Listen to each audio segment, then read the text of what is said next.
What's good? What's good, ladies and gentlemen? It's RFG. I'm back at it.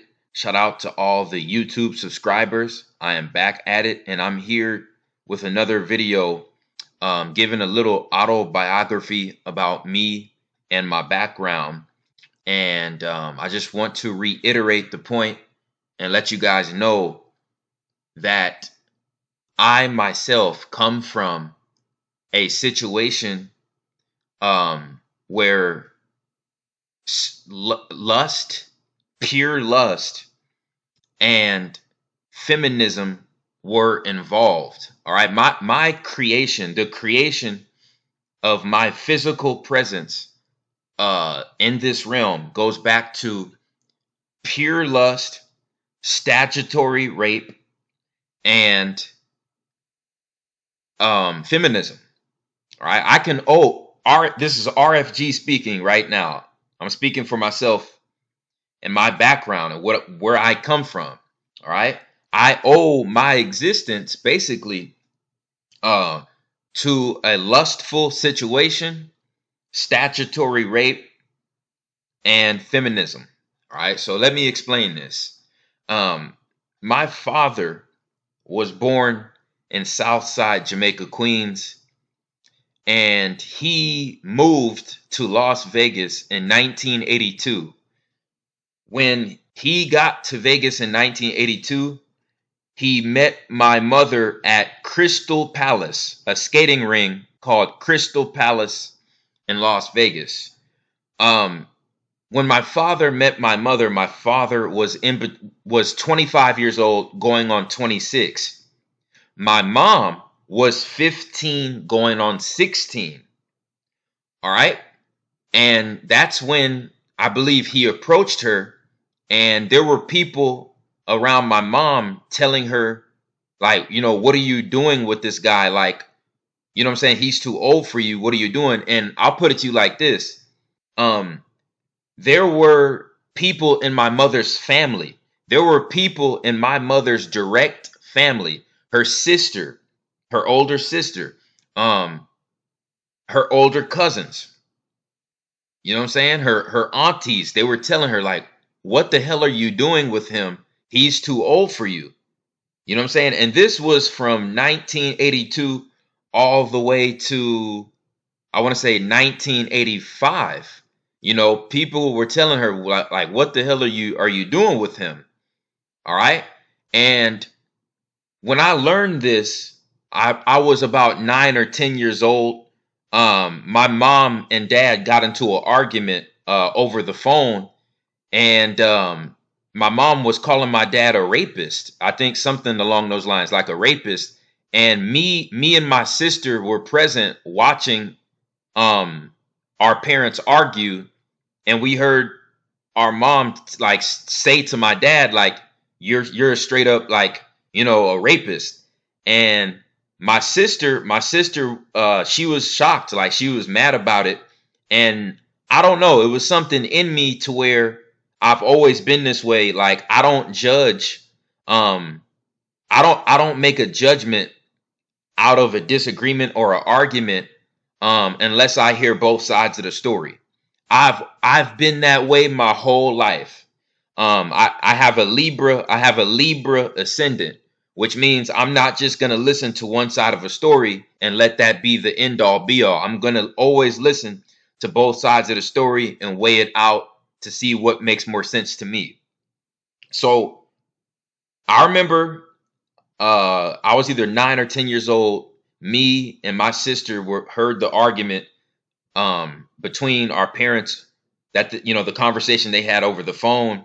And after my mom called my dad a rapist, my sister was like irate, like she lost her shit. And and that's usual for women because women are mostly emotional. You see what I'm saying? um I remember a few years after that, or I want to say about 5 years after that argument, I was in high school. And I basically came to the realization that the only reason my mom stayed with my dad and had not one but two children by him is because my dad was making a six-figure salary working outside of the test site. If you research the Nevada test site, that's where my father worked for over 22 years. It's called the Nevada test site. And part of the Nevada test site is Area 51. My father worked in a guard shack outside of the perimeter of that location. So if you're going to call this man a lustful, domineering, womanizing rapist, right? Because my dad was 25 and she was 15 going on 16 when they met. If you're going to call him a rapist and he's just this no good piece of shit, womanizing, male chauvinist, you see what I'm saying? Dude, why did you have not one, but two children by this man? I'll tell you why. Because you knew he was making six figures at the test site, and you knew if you could have two children by him, you would be guaranteed to receive government funding if you took him to court for child support. And that's exactly what my mother did to my father in the mid 1990s. All right? That's exactly what my mother did to my father in the mid 1990s. Now, like I said, I'm not giving my father a pass. I'm not giving my father a pass. My father he did have that mentality. You see what I'm saying? And you already know part of Scorpio nature is to seek and to control that power and control that many Scorpio individuals are obsessed with. And that came back to bite him. You see, when my mother ended up planning the whole plot to have two children by him and to, use his finances to help her financial stability for in between 18 and 22 years. You see what I'm saying? That was all planned out. When you get into an argument with a woman, she's going to play victim. She's going to play victim to where she's going to make it look like she didn't do anything wrong. She was this sweet little angel that got taken advantage of. And, it doesn't take two to tango. And, they try to act like people didn't try to convince them not to do what they did. You see what I'm saying? But my mom can't say that, because I heard from my aunt's own mouth that my aunt, which is my mother's older sister, tried to convince her multiple times, to leave him alone, to leave my father alone. My mother's older cousins and my mom's aunts telling her, what are you doing with this guy? This guy's too old for you. But what did my mom do? 5 years after they met, they had my older sister, and then in 92 they had me. So my question, and this is one of the major issues I had with my mother growing up, is like, how can you talk so much shit about this guy, but have not only one, but two children by him? It just doesn't equate. It doesn't make any sense to me. It doesn't make any logical sense to me, other than her seeing, his six-figure salary and her wanting to use that to her advantage. See what I'm saying? You see what I'm saying? So it's like, it takes two to tango. At the age of 15 and 16, yes, you are young, but at the age of 15 and 16, we all know damn well that you know right from wrong. We all know damn well at the age of 15 and 16, you know right from wrong. And the way I see it is, my mother knew exactly what the fuck she was getting herself into, and she planned that whole thing out to a T. quite honestly, I don't even think that she liked my father like that. I just think it was strictly for the finances, strictly for the financial stability. All right, and this took place a great deal in the 1990s. This took place a great deal in the 1990s with men, you know, specifically the men that were interested in so-called black women.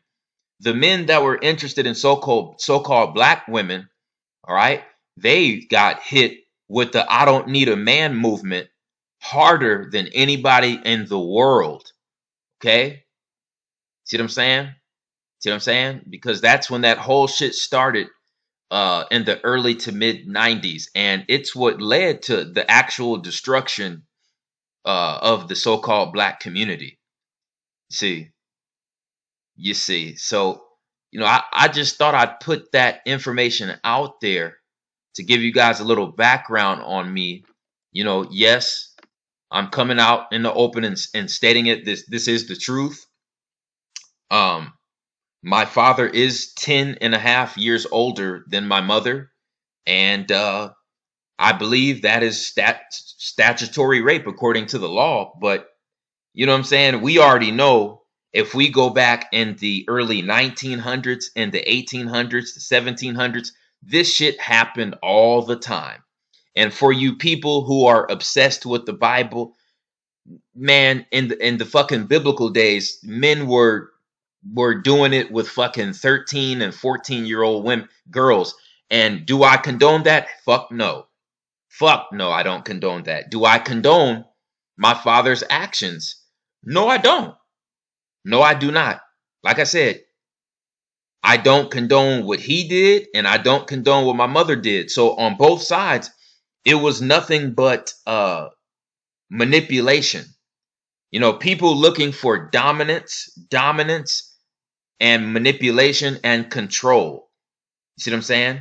Two control freaks, and it didn't turn out well in my father's favor as far as his finances. You see, but that's just looking at it from a mundane material aspect. When I look at it from a cosmic level and a spiritual level, this had to happen for somebody like me to get here. It had to happen for somebody like me to get here, because I was able to help so many people raise their mental and spiritual vibration on a global scale for the past eight years. And my movement is basically world renowned, and I was able to change millions of people's lives in the process, as well as mine. And I feel that it was the universe's will and the will of the cosmos for me to get here. So, my dad may have had his plans uh, of what he wanted. My mom may have had her plans of what she wanted. All I know is, you as parents, and I'm speaking to all parents out there, you may have certain plans for your child, but just know there is a very high chance that your child is actually the universe's plan and not your plan. All right? Those are some serious words of wisdom right there. We all, would love to have children and be able to support children, and to have our children carry on our legacy. And maybe that's a pride thing, but just be aware that more than likely your child is not going to be your plan. Your child is going to be the universe's plan. And that's exactly what took place with my situation with my parents. My dad's genetic makeup, his father was Hispanic and European Spaniard. His mother was Turkish. His mother was Turkish. But I got my blood tested in 2014 at Concentra, in Vegas. This was back in 2014. I injured myself on the job, and I had to get a blood test at Concentra to make sure that I didn't have any contaminants in my blood. And they looked at my DNA, the full DNA strands on my chromosomes, and they saw that I was 56%. When I had the blood test at Concentra, they saw that I was 56% so-called African, so-called. And we all know that, it's really the melanated people of the Americas, but they said I was 56%. And I was like, wait a second. How is that possible? How could I possibly be 56% if my dad, tried to act like that he didn't have black blood in him? That was another thing about him that I really have issues with. I believe that my father had serious self-identity issues because, like I said, when I got this blood test and I came out 56% so-called African, which is really indigenous American, I was like, well, why did my dad carry himself and act like, he was Anglo-Saxon white? Like, why did he try to carry out this persona like he was Caucasian? He never wanted to embrace his indigenous Hispanic roots or his indigenous melanated roots. You see what I'm saying? And that's because I believe that his father had self-identity issues, and I believe that my father's mother was a racist. I do believe that. I'm not so sure about my father's father, but I know for a fact that my father's mother was a racist, a closet racist.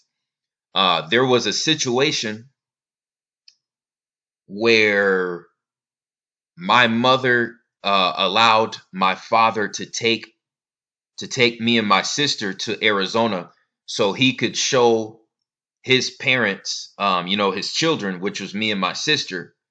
So my sister, and my father get to Arizona, and I can't even remember this because I was 2 years old, and my sister was 7 years old.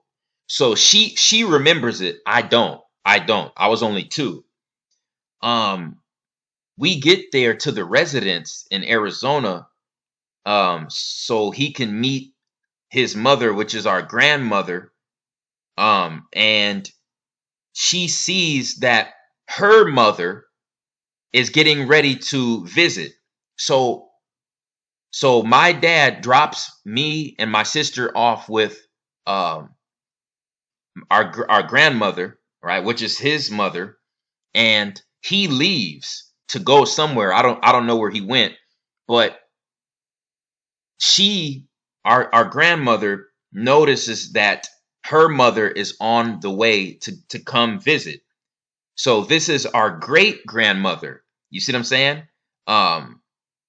Our father's mother's mother that's getting ready to visit. And our grandmother took both of us and hid us behind a bush. So when my dad's mom met her mother at that house, she wouldn't be able to see me or my sister. So me and my sister were hid behind a bush when my great grandmother visited my grandmother at my grandmother's house. So basically, my grandmother didn't want my great grandmother to know that her son had 2 children by a black woman. I'm going to repeat that. My grandmother on my father's side, my father's mother, she hid me and my sister behind a bush to make it to basically make it seem as if my father didn't impregnate, a black woman and have 2 children by her. Like, so basically, my grandmother didn't even want her mother to know that her son had 2 children by a black woman. And that is one of the major reasons that I never really messed with my dad's side of the family or associated myself with my dad's side of the family. And also my dad's side of the family, as far as my grandparents, they never tried to support what I was doing in high school. They never tried to keep in contact with me on a consistent basis or support me at all. So this is why, you know, everything that I knew growing up was black culture. Like I said, my mom had custody of me ever since I could remember. So most of my time was being spent in the hood, in the hoods of Las Vegas, you know, the lower class neighborhoods of Las Vegas. You see what I'm saying? So most of everything that I knew came from so-called black culture. My dad was an octoroon. My dad was 12% black, and his mother tried to keep that a secret, and his father also tried to keep it a secret because, you know, his father was one quarter melanated. You see, and you know, bunch of self-haters. You know, they tried to keep it a secret, but it wasn't a secret in 2014 when I found out I was 56%. The only way I could be 56% is if my father was 12.5%, right? Which would make him an octoroon. See, you see, so that is, you know, the chaotic story of you know, how I came about and was born. You know, and this is why I tell people I was literally born into chaos. I was literally born into chaos. You see what I'm saying? But like I said, when I look at it from a spiritual cosmic aspect, this had to happen because I had to be incarnated on this earth to help spread information that hasn't been given to humanity for thousands of years. It had to happen.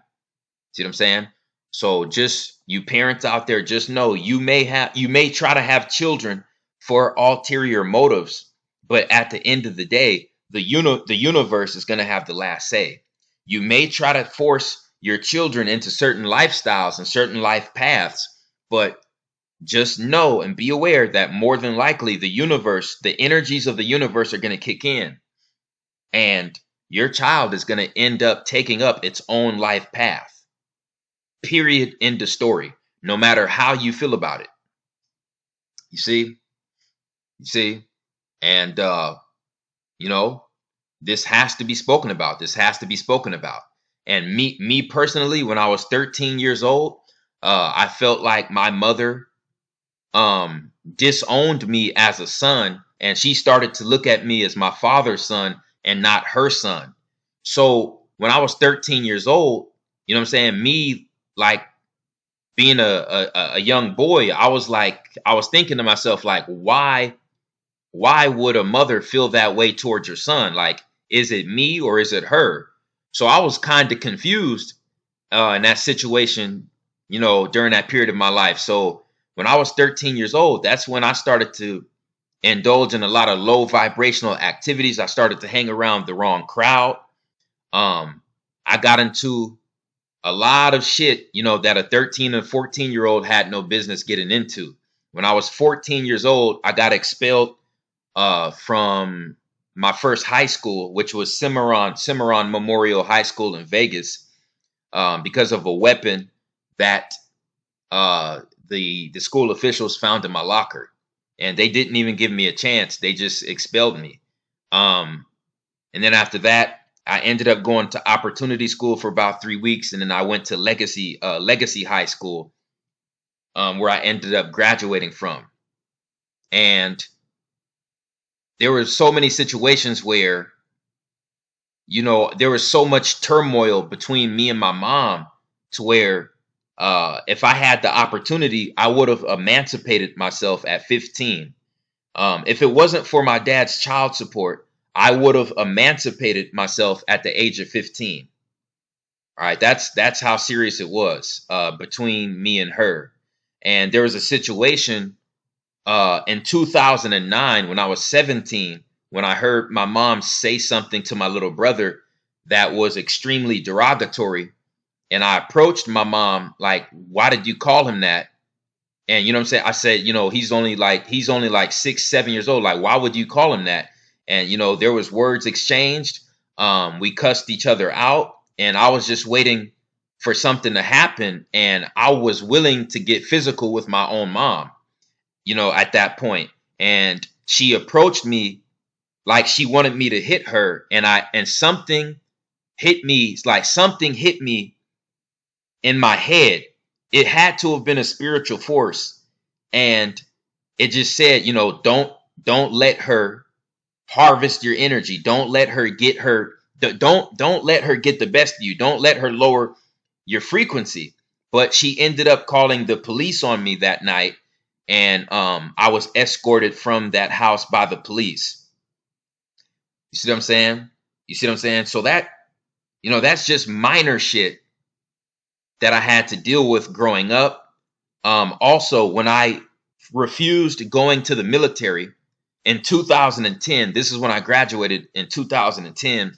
That summer, I was shown 2 documentaries that proved 9/11 was an inside job. So when I saw that, I was like, well, I'm not going to risk my life for a country that doesn't have my best interest.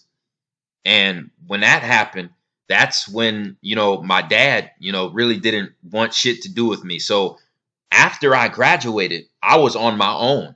I had to make my own way. I had to work rinky dink 9 to 5s, minimum wage jobs. And I had to slang on the side. You know what I'm saying? And I was like moving residents from my mom's place to a random friend, a random woman that I was dealing with. Like, I was out there.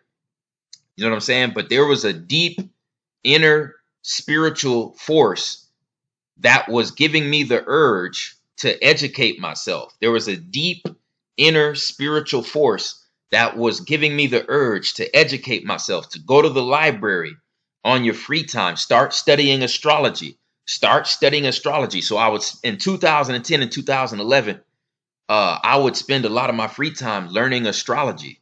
You know what I'm saying? Learning about, books on the mysteries of life. You know what I'm saying?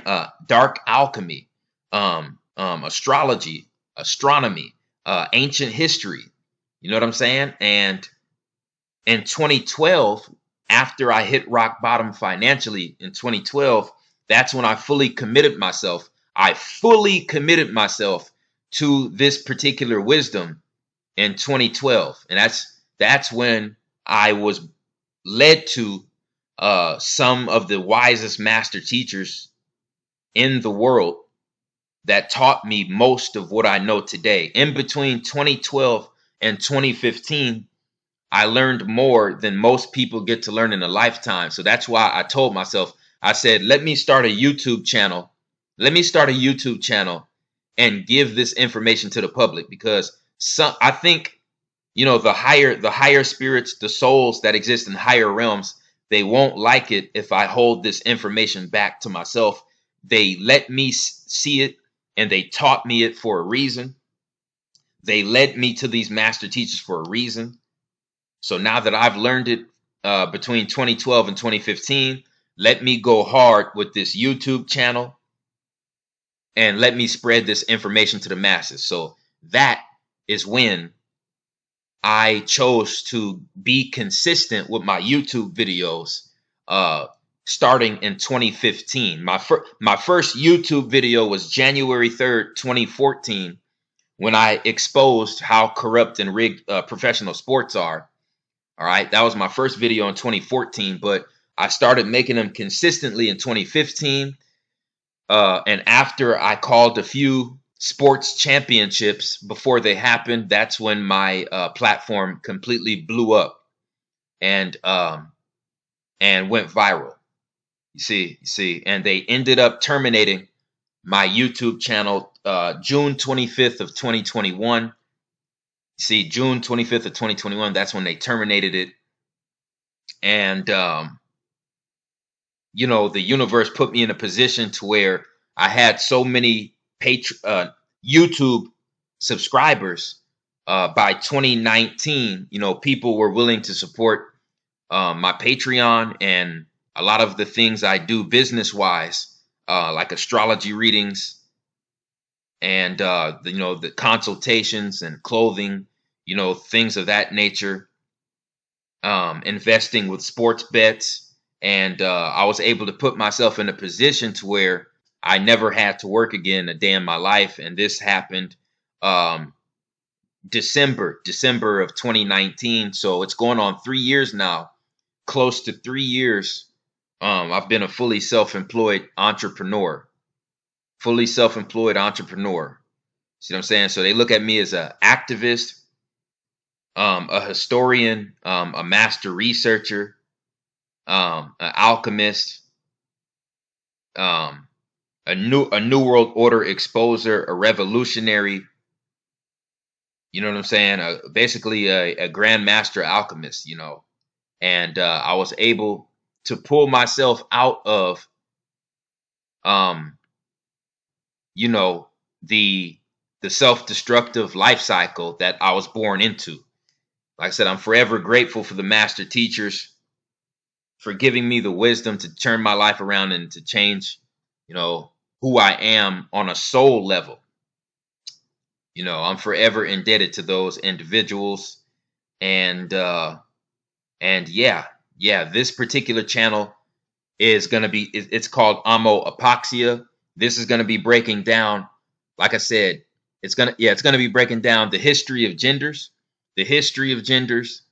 and relationship issues in the United States, and also you know, breaking down and exposing toxic feminism. That's what this channel Amo Apoxia is going to be about. I won't be able to speak on all of the government cover-ups, and I won't be able to speak on all of the false flags and inside jobs and all of the hidden agendas that the government has, because they'll end up shutting this channel down too. So if you want to see, you know, more of the info I put out, you know, you're going to have to look at the Instagram. You're going to have to look at the Patreon and the website that's going to be up very shortly. All right. All right. So with all that being said, that's all I had to say on this topic. This is just a little synopsis of my background. You know what I'm saying? I feel like I was literally born to do what I'm doing right now. All right. All right. So yeah, I'm gonna be thinking of a lot of topics for the next video. I'm probably gonna be taking callers to speak on certain relationship issues, and they won't have to show their face either. So yeah, I'm gonna be taking callers so they can ask questions and seek help regarding their relationship issues. So be on the lookout for that. I appreciate everyone who supports RFG and Atlantean movement. Shout out to all the supporters out there and the subscribers. I would not be able to do what I do on a consistent basis if it wasn't for every one of you. All right. Please stay safe. Peace and love is the chosen one. I'm out.